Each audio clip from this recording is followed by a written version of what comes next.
Hello, I'm Justin Heyer with LongRangeOnly.com. Today we're going to walk you through my McMillan adjustable game Warden stock and my thoughts on it after running it for the past year in the field. All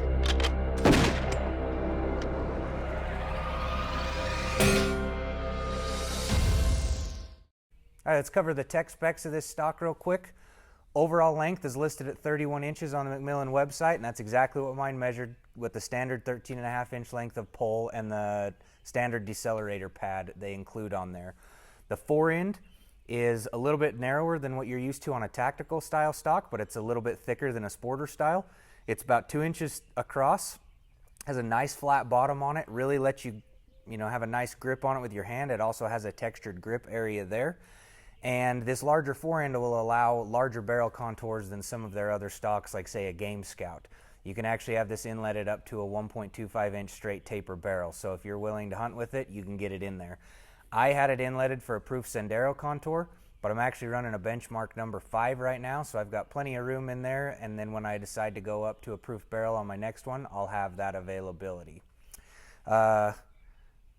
Weight. It lists with the edge fill at about 2 3/4 pounds, and mine came in at 45 ounces. So essentially right where it needs to be, especially because I've bedded mine. So I'm sure I added a little bit of weight with that bedding in there. Couldn't be happier about that. It also has the adjustable cheek piece. That's something very easily adjusted with the little set screw that it comes with. Easily adjusted in the field between shooters. I like my comb quite a bit higher than those I shoot with. So it's nice to be able to just on the fly adjust it down if they want it a little bit lower for them, and I can adjust it right back up where I need to be. This particular rifle is built off a Lone Peak Fusion medium action, which is obviously not a standard length action. And so McMillan was able to get the files from Lone Peak, and as you can see right here on the front inletting, they nailed it. It was a perfect fit when I dropped it in right from the factory. I'm running Hawkins bottom metal on this. And same thing, Hawkins was able to provide them with the bottom metal dimensions, and everything was a drop-in fit right from the beginning. Now, one thing I wish I would have done was take pictures when I first got it. The inside had been painted a little bit. I actually did not think the rifle had come with pillars because I couldn't see the little aluminum pillars. So I dug my knife out and scratched around a little bit, and sure enough, they were there. So there was no worry there.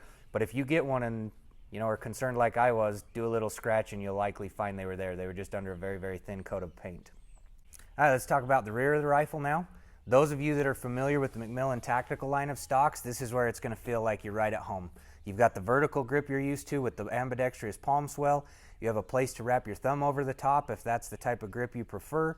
If you like your thumb more up on the top and to the side like I do, there's perfect little thumb shelves here. Just naturally find your way. That works for right and left-handed shooters. It's ambidextrous.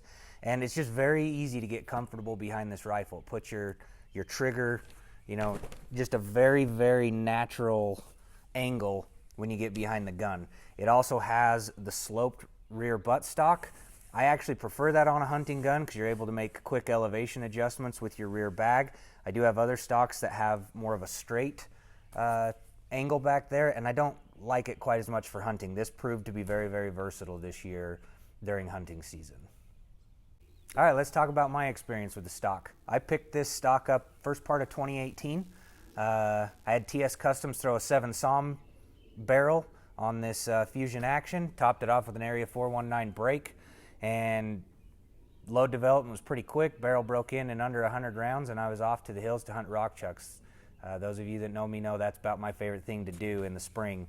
And I immediately got comfortable with the rifle. It was a half-minute load with the 180 grain ELDMs from Hornady, and I immediately started pounding some distant rock chucks. And Memorial Day last year, I was actually able to kill one at 1590. That's my furthest rock chuck kill to date by a long shot. It was pretty incredible. And it's not entirely just because of this stock, but I felt super comfortable. It definitely didn't hinder me and made me feel comfortable as I took that shot. I also took it into the hills this last fall. It actually has worn amazingly well. Like, I am not kind to my rifles. The other side of this barrel's all beat up from getting drug across trees and rocks and everything else. I strap it to my pack and go. The paint has held up amazingly well. There's very minimal scratching considering how hard I've abused this thing. I'm very pleased with how it's held up. I was able to use it to kill my longest elk this year, 965 yards. Easy to get behind, comfortable, and I watched it die in the scope.